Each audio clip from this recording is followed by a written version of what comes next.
तो RRB group D का 15 दिसंबर का पहला शिफ्ट हो चुका है और अगर आप अगले एग्जाम की तैयारी कर रहे हैं तो ये एनालिसिस बहुत काम आने वाला है। हम लोग फटाफट देखेंगे कि पेपर में क्या क्या आया ताकि आपकी तैयारी और पक्की हो जाए। चलिए शुरू करते हैं। तो आज हम क्या क्या देखने वाले हैं? सबसे पहले तो आज के पेपर का एक क्विक ब्रेकडाउन करेंगे, फिर देखेंगे कि करंट अफेयर्स और जीके में क्या पूछा गया। उसके बाद जनरल साइंस के फिजिक्स, केमिस्ट्री और बायो के सवालों पर नजर डालेंगे और हाँ, सबसे आखिर में जो सबसे जरूरी है कि इस एनालिसिस से हमें कल के लिए क्या पढ़ना चाहिए। चलिए सबसे पहले बात करते हैं करंट अफेयर्स और जीके की। देखिए, ये जो सवाल होते हैं ना, ये सिर्फ सवाल नहीं होते, ये एक तरह से इशारा करते हैं कि एग्जामिनर का फोकस आखिर है किस तरफ। तो पहला ही सवाल आया था स्पोर्ट्स से। पूछा गया कि 2025 की पैरा एथलेटिक्स वर्ल्ड चैंपियनशिप कहां हुई थी, और इसका सही जवाब है अपने देश में ही, नई दिल्ली, भारत। लेकिन रुकिए, बात यहीं खत्म नहीं होती। आपको यह भी पता होना चाहिए कि मेडल टैली में ब्राजील टॉप पर था और इंडिया की रैंक थी 10वीं। ये एक्स्ट्रा जानकारी भी पूछी जा सकती है, तो ध्यान रखिएगा। अच्छा, अब आते हैं अवार्ड्स पे। और देखिए, जैसा कि हम हमेशा कहते हैं, पद्म अवार्ड से सवाल आना लगभग तय होता है और इस बार भी आया। सवाल था कि मेडिसिन के फील्ड में 2025 का पद्म विभूषण किसे दिया गया। तो इसका जवाब है डॉक्टर दुव्वुर नागेश्वर रेड्डी। ये एक जाने माने गैस्ट्रोएंटेरोलॉजिस्ट हैं, मतलब जो पेट और पाचन से जुड़ी बीमारियों का इलाज करते हैं। इसी फील्ड में इनके बेहतरीन काम के लिए इन्हें यह सम्मान मिला है। यहां एक बहुत जरूरी बात समझनी है, सिर्फ एक नाम याद करने से काम नहीं चलेगा। ये देखिए, स्क्रीन पर 2025 के सभी 7 पद्म विभूषण विजेताओं की पूरी लिस्ट है। नाम, उनका फील्ड और वो किस राज्य या देश से हैं, सब कुछ दिया है। ये पूरी की पूरी टेबल बहुत इंपॉर्टेंट है, इसको अच्छे से देख लीजिए। चलिए अब एक पॉलिटिकल जीके का सवाल देखते हैं। पूछा गया कि 2025 के बिहार असेंबली इलेक्शन में बीजेपी ने कितनी सीटें जीती, और सही जवाब है 89। लेकिन पूरी पिक्चर क्लियर होनी चाहिए, तो ये भी जान लीजिए कि जेडीयू को मिली थी 85 सीटें और आरजेडी को 25। तो ये तो हुई करंट अफेयर्स की बात। अब चलते हैं साइंस की तरफ, और यहाँ फिजिक्स और केमिस्ट्री से कुछ बहुत ही बेसिक लेकिन बहुत ही इंपॉर्टेंट सवाल देखने को मिले। फिजिक्स से एक बहुत ही सीधा सा न्यूमेरिकल आया था। सवाल था कि अगर 5 न्यूटन का फोर्स लगाकर किसी चीज को 5 मीटर तक खिसकाया जाए तो टोटल वर्क डन कितना होगा। एकदम सिंपल, 25 जूल्स। ये बिल्कुल फॉर्मूला बेस्ड सवाल था। बस आपको याद रखना है, work is equal to force into displacement. तो बस 5 को 5 से मल्टीप्लाई किया और जवाब आ गया 25 जूल्स। अब केमिस्ट्री का एक और बहुत कॉमन सवाल। पूछा गया कि प्लास्टर ऑफ पेरिस का केमिकल फॉर्मूला क्या है। इसका केमिकल नाम है कैल्शियम सल्फेट हेमीहाइड्रेट और फॉर्मूला है CaSO4 हाफ H2O। हाँ, ये वही चीज है जिससे टूटी हड्डी पर प्लास्टर चढ़ाया जाता है। केमिस्ट्री से एक और सवाल था, इस बार केमिकल रिएक्शन पर। सवाल ये था कि जब कोई एसिड किसी मेटल कार्बोनेट के साथ रिएक्ट करता है तो प्रोडक्ट्स क्या बनते हैं। देखिए, इस तरह के रिएक्शन में हमेशा 3 चीजें बनती हैं। एक तो सॉल्ट, दूसरा पानी यानी H2O और तीसरा कार्बन डाइऑक्साइड CO2। ये एक फिक्स्ड रूल है, इसे याद कर लीजिए। फिजिक्स से एक और फंडामेंटल सवाल, प्रेशर की SI यूनिट क्या होती है। जवाब है पास्कल, जिसे हम पर से लिखते हैं, और हाँ, ये न्यूटन पर स्क्वायर मीटर के बराबर भी होता है। तो फिजिक्स और केमिस्ट्री तो हो गई। अब साइंस के तीसरे पिलर यानी बायोलॉजी पर आते हैं। देखते हैं कि यहां से क्या पूछा गया। बायोलॉजी से एक प्रोसेस बेस्ड सवाल था कि एक टैडपोल यानी मेंढक का जो बच्चा होता है, वो किस प्रोसेस से एक अडल्ट मेंढक बनता है। इस कमाल के बायोलॉजिकल ट्रांसफॉर्मेशन को कहते हैं मेटामॉर्फोसिस या हिंदी में कायांतरण। ये वो प्रोसेस है जिससे एक लार्वा पूरी तरह से बदलकर एक एडल्ट बन जाता है। तो ठीक है, हमने सारे सवाल देख लिए, पर इसका निचोड़ क्या है, मतलब कल के एग्जाम के लिए क्या पढ़ना है। चलिए अब सबसे काम की बात करते हैं। तो इस पूरे एनालिसिस का निचोड़ ये है, कल जिनका भी एग्जाम है वो इन टॉपिक्स को जरूर रिवाइज कर लें। सबसे पहले पद्मा अवार्ड्स 2025, फिर हाल में हुए स्पोर्ट्स इवेंट्स और चैंपियनशिप्स, यूनियन बजट के मेन आंकड़े देख लीजिए। फिजिक्स में वर्क, प्रेशर जैसे बेसिक फॉर्मूले, केमिस्ट्री में कॉमन केमिकल फॉर्मूले और रिएक्शंस, बायो में मेटामॉर्फोसिस जैसी जरूरी प्रोसेस, और हाँ, कॉन्केव कॉन्वेक्स मिरर की प्रॉपर्टीज भी जरूर पढ़िएगा। और आखिर में मैथ्स का एक चैलेंजिंग सवाल देख लेते हैं। सवाल था कि ए और बी मिलकर एक काम 24 दिन में करते हैं। अगर बी को अकेले वो काम करने में ए से 14 दिन ज्यादा लगते हैं तो बी अकेला कितने दिन में करेगा। देखिए, इस तरह के सवालों को सॉल्व करने का सबसे स्मार्ट तरीका होता है ऑप्शन से चेक करना। इसका सही जवाब है 42 दिन। सोचकर देखिए, अगर बी 42 दिन लेता है तो ए लेगा 28 दिन, और जब आप फॉर्मूले में डालेंगे तो दोनों मिलकर 24 दिन में काम पूरा कर लेंगे। बिल्कुल फिट बैठता है। तो ऐसे सवालों की प्रैक्टिस जरूर करके जाइएगा। नमस्कार, आज हम रेलवे भर्ती बोर्ड की ग्रुप डी परीक्षा के कुछ सवालों पर एक गहरी नजर डालने वाले हैं। ये 15 दिसंबर 2025 की पहली शिफ्ट के सवाल हैं। जी, और ये सिर्फ परीक्षा के सवाल नहीं है। बिल्कुल, ये एक तरह का स्नैपशॉट है जो दिखाते हैं कि 2025 का भारत किन बातों को महत्वपूर्ण मान रहा था। खेल से लेकर अंतरिक्ष तक और बजट से लेकर जीव विज्ञान तक। सही कहा। इन सवालों की परतें खोलने से हमें ये समझने में मदद मिलेगी कि एक जागरूक नागरिक से राष्ट्रीय और अंतर्राष्ट्रीय स्तर पर क्या जानने की उम्मीद की जाती है। तो चलिए इसी नजरिए से इन सवालों की गहराई में उतरते हैं। जरूर। शुरुआत करते हैं अंतर्राष्ट्रीय मंच से। 2025 पैरा एथलेटिक्स विश्व चैंपियनशिप एक बहुत बड़ा आयोजन। सवाल था कि ये कहाँ आयोजित हुआ था। ये भारत के लिए एक, आप कह सकते हैं, गौरव का क्षण था। इसका आयोजन नई दिल्ली के जवाहरलाल नेहरू स्टेडियम में हुआ था। अच्छा, अपने ही देश में। जी, ये इस चैंपियनशिप का 12वां संस्करण था, लेकिन यहाँ आयोजन स्थल से ज्यादा दिलचस्प इसकी पदक तालिका थी। हाँ, मैंने भी वो आंकड़े देखे थे और मैं थोड़ी हैरान थी। चीन ने कुल 55 पदक जीते थे, जबकि ब्राजील ने 44। जी, लेकिन फिर भी ब्राजील पहले नंबर पर था और चीन दूसरे पर। ये थोड़ा समझ नहीं आया। और यहीं पर वो बारीक बात छिपी है जो अक्सर नजरअंदाज हो जाती है। अंतर्राष्ट्रीय खेल प्रतियोगिताओं में रैंकिंग का आधार कुल पदकों की संख्या नहीं बल्कि स्वर्ण पदकों की संख्या होती है। ओहो। ब्राजील ने 15 स्वर्ण पदक जीते थे, जबकि चीन के स्वर्ण पदक थे 13। इसलिए 11 पदक कम होने के बावजूद ब्राजील चैंपियन बना। क्या बात है। सिर्फ आंकड़े नहीं बल्कि उन आंकड़ों को तौलने के नियम समझना ज्यादा जरूरी है। बिल्कुल। और इस वैश्विक प्रतियोगिता में भारत का प्रदर्शन कैसा रहा? भारत 10वें स्थान पर था। 10वें पर? जी, हमने 6 स्वर्ण, 9 रजत और 7 कांस्य पदकों के साथ कुल 22 पदक जीते। ये एक बहुत ही सम्मानजनक प्रदर्शन था। बहुत बढ़िया। अब अंतर्राष्ट्रीय मंच पर ही रहते हैं, पर रक्षा सहयोग की बात करते हैं। जी। एक सवाल था INS तमाल के बारे में। यह एक जंगी जहाज है जिसे भारत को किस देश ने सौंपा है? ये जहाज हमें रूस से मिला है। ये तलवार क्लास का एक स्टेल्थ फ्रिगेट है, और यहाँ ये स्टेल्थ शब्द बहुत महत्वपूर्ण है। मैं यही पूछने वाली थी। हम स्टेल्थ तकनीक के बारे में सुनते तो बहुत हैं, पर इसका असल में मतलब क्या है? स्टेल्थ का मतलब है एक तरह से अदृश्य होने की क्षमता, पर ये कोई जादू नहीं है। हाँ, वो तो है। इसे खास डिजाइन और ऐसी सामग्री से बनाया जाता है जो रडार तरंगों को या तो सोख लेती है या उन्हें बिखेर देती है।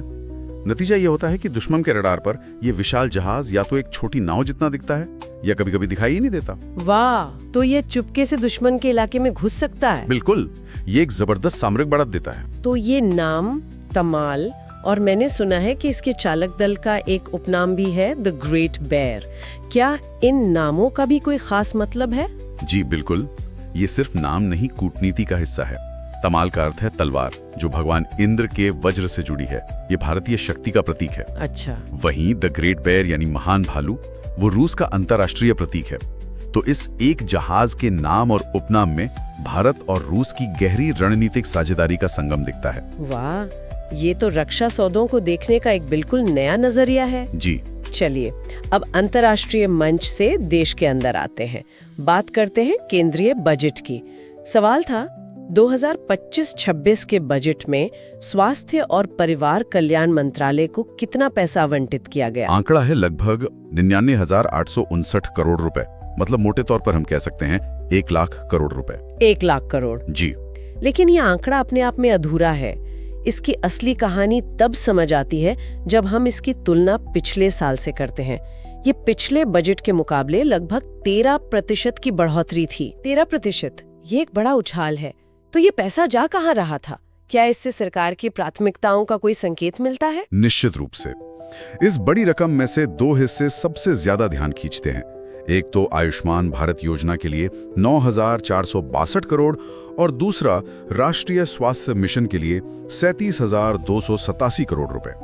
ये साफ दिखाता है कि सरकार का फोकस अब सिर्फ तात्कालिक इलाज से हटकर स्वास्थ्य के बुनियादी ढांचे को मजबूत करने और बीमा आधारित स्वास्थ्य सेवा को ज्यादा से ज्यादा लोगों तक पहुंचाने पर है। तो ये एक बड़ा नीतिगत बदलाव है। जी बिल्कुल। बजट की दुनिया से निकलकर अब वोटों की दुनिया में चलते हैं। बिहार विधानसभा चुनाव 2025। सवाल सीधा था, बीजेपी को कितनी सीटें मिली?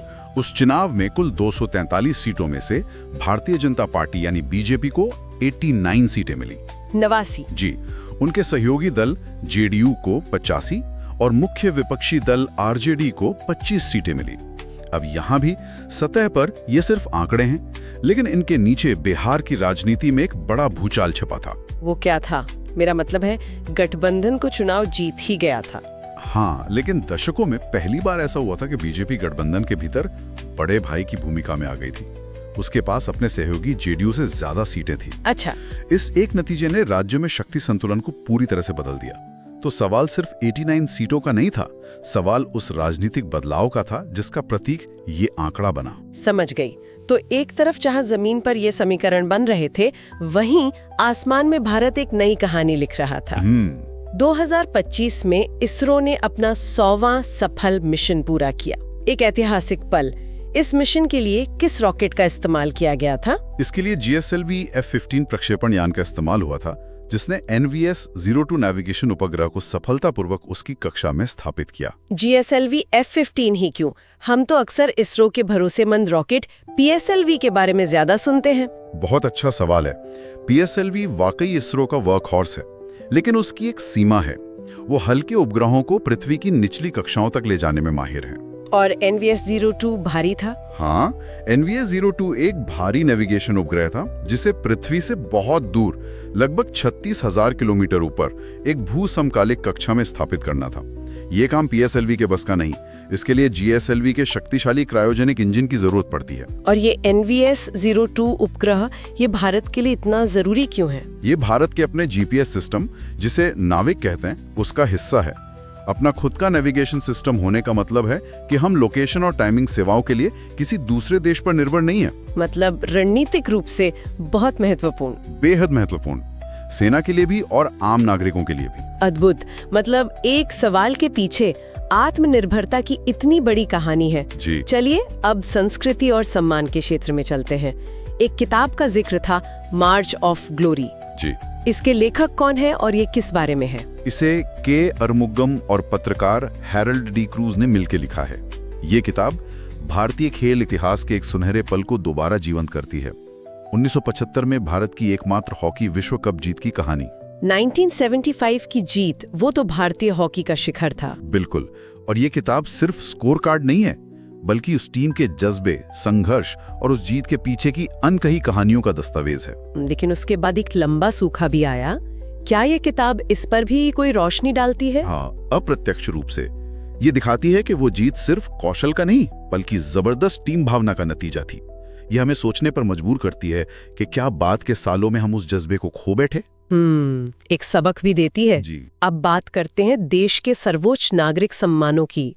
2025 में डॉक्टर दुव्वुर नागेश्वर रेड्डी को पद्म विभूषण से सम्मानित किया गया। सवाल था कि उनका क्षेत्र क्या था? उन्हें ये सम्मान चिकित्सा यानी मेडिसिन के क्षेत्र में मिला। वो एक विश्व प्रसिद्ध गैस्ट्रोएंटेरोलॉजिस्ट हैं, मतलब पेट और पाचन तंत्र से जुड़ी बीमारियों के विशेषज्ञ। और उस साल कुल कितने पद्म पुरस्कार दिए गए थे? उस साल कुल 149 पद्म पुरस्कार दिए गए थे, जिनमें 7 पद्म विभूषण थे। डॉक्टर रेड्डी उन 7 दिग्गजों में से एक थे। वाकई दिलचस्प है कि ये पुरस्कार उन क्षेत्रों को सामने लाते हैं जो हमेशा सुर्खियों में नहीं रहते। सही बात है। और अब एक ऐसे विषय पर आते हैं जो भारत की सांस्कृतिक शक्ति का प्रतीक बन चुका है, योग। 21 जून 2025 11वें अंतर्राष्ट्रीय योग दिवस पर प्रधानमंत्री ने मुख्य कार्यक्रम का नेतृत्व कहां से किया था? ये कार्यक्रम आंध्र प्रदेश के विशाखापट्टनम में आयोजित किया गया था, लेकिन यहाँ जगह से ज्यादा महत्वपूर्ण उस साल की थीम थी। उस साल की थीम क्या थी? 2025 की थीम थी yoga for one earth one health. एक पृथ्वी एक स्वास्थ्य के लिए योग। जी, ये इस विचार पर जोर देती है कि हमारा व्यक्तिगत स्वास्थ्य हमारे ग्रह के स्वास्थ्य से अलग नहीं है। ये योग के प्राचीन दर्शन को आज की सबसे बड़ी वैश्विक चुनौती यानी पर्यावरण संकट से जोड़ता है। क्या बात है। तो हमने देखा कि कैसे राष्ट्रीय उपलब्धियों के पीछे गहरी सोच काम करती है। अब जरा उन बुनियादी वैज्ञानिक सिद्धांतों को समझते हैं जिन पर ये सारी प्रगति टिकी है। जरूर। भौतिकी का एक सीधा सा सवाल, अगर 5 न्यूटन का बल लगाकर किसी चीज को 5 मीटर तक खिसकाया जाए तो किया गया कार्य कितना होगा? ये भौतिकी का सबसे बुनियादी सूत्र है, कार्य बराबर बल गुणा विस्थापन। तो 5 न्यूटन गुणा 5 मीटर, जवाब हुआ 25 जूल। 25 जूल? जी, ये सवाल भले ही आसान लगे, लेकिन यही वो सिद्धांत है जिसका इस्तेमाल हर जटिल मशीन में होता है, कार के इंजन से लेकर लिफ्ट तक। बिल्कुल। एक और दिलचस्प सवाल, चंद्रमा पृथ्वी के चारों ओर सीधी रेखा में क्यों नहीं चलता? वो एक कक्षा में क्यों घूमता रहता है? इसका जवाब गुरुत्वाकर्षण और जड़त्व यानी इनर्शिया के बीच एक खूबसूरत संतुलन में छिपा है। अच्छा, वो कैसे? इसे ऐसे समझिए, एक तरफ पृथ्वी का गुरुत्वाकर्षण बल चंद्रमा को लगातार अपनी ओर खींच रहा है। ठीक है। अगर सिर्फ यही बल होता तो चंद्रमा सीधा आकर पृथ्वी से टकरा जाता, लेकिन ऐसा होता नहीं है। तो दूसरा बल कौन सा है? दूसरा बल है चंद्रमा की अपनी सीधी गति, उसका जड़त्व। वो अपनी गति के कारण अंतरिक्ष में सीधा आगे बढ़ना चाहता है। तो एक बल उसे अंदर खींच रहा है और उसकी अपनी गति उसे बाहर ले जाना चाहती है, और इन दोनों के बीच संतुलन बन जाता है। बिल्कुल। इसी संतुलन से वो एक स्थिर कक्षा में पृथ्वी के चारों ओर घूमने लगता है। ये ब्रह्मांड का एक अद्भुत नृत्य है। अब रसायन विज्ञान की ओर बढ़ते हैं।